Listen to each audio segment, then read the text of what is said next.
morning. Actually, it is good afternoon.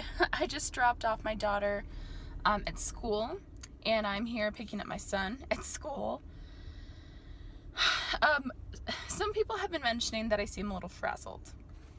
You're correct. I am frazzled. I'm frazzled because I am the kind of person, I put way too much on my plate. Like, I'll have like a gazillion things to do, and I'm like, yeah, but let's just add this one more thing. It's like when I had 2 kids and my plate was completely full, and then I was like, but I just kind of want to have one more. Of course it's gonna be crazy, but just to let y'all know what's kind of going on, I mentioned it in yesterday's vlog a little bit, or the vlog that I'm posting today. We are planning to move. We are in Colorado, and we are Colorado natives, both my husband and I. We've lived here for our entire lives, but things are starting to get really crowded and really expensive in terms of buying a house. We own a home right now, and it's appreciated in value almost $100,000. It's crazy.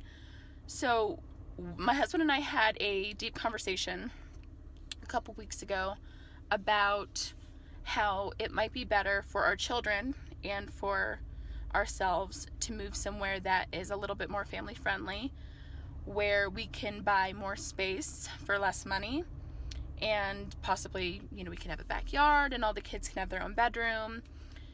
So that's why we are planning to move. And that's why we're going over the weekend to Utah. We're going to see a couple places and see what we like. And we are also going to go to North Carolina over the beginning of June and go around there and, see if we like it. And so that's a little stressful. Having lived in Colorado for my whole life, I'm excited to move and to start a new life with, our kids and just me and my husband, and build a community. But it's also kind of scary because I'm moving away from my family and everything that I know. I mean, I can go around Denver like the back of my hand. It's where I've lived. It's where I've grown up. So that's a little scary. In addition to the move, I have a newborn who doesn't sleep through the night, and that's stressful. And, so with the move and school, and we have the trip this weekend, we have a trip at the beginning of June, it's so much on my plate. And I'm trying to get the house ready since we're going to sell it. I'm moving things to storage so that when the house shows, it looks a lot nicer, not as cluttered with, 5 people's stuff in it. So I'm under a lot of stress. I'm also starting this YouTube journey, and I'm really, really excited about it. I'm not going to go into in this video why I'm starting YouTube. I'll just let you know it's for documenting the journey of moving from our first house to our next house, and it's also documenting our children and seeing them grow up, because they're so little right now. I've heard from other moms that this is the hardest when your kids are young, and right now I have 3 under 5. So I really want to document this so that I don't lose sight of what's important. The struggle is real. I forgot to bring Carson some chocolate milk. We'll get some chocolate milk at home, okay, Carson?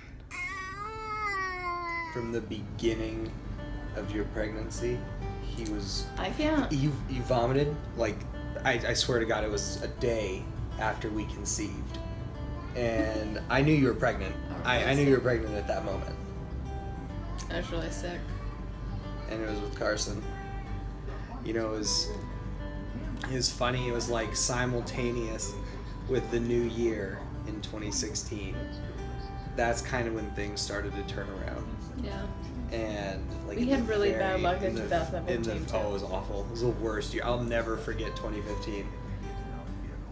Like from the start, from like January, from the beginning of January. Like in January, I got my new job, so that was big. Yeah. And then you got pregnant with Charlotte. The Broncos won the Super Bowl. I got promoted at my job. and we've really been able to. You were able to take time off when I was pregnant with equity in the Charlotte. house. Oh yeah, I've accomplished a fairly decent amount of what I set out to accomplish with my new job. So in that sense, I feel like it's a good fit, and it would be tough to leave. And unfortunately, that's probably, that could happen. Hey, here's the deal. I'm fairly confident that I could get a job doing what I'm doing now, and that's fine. But I would really love to find something.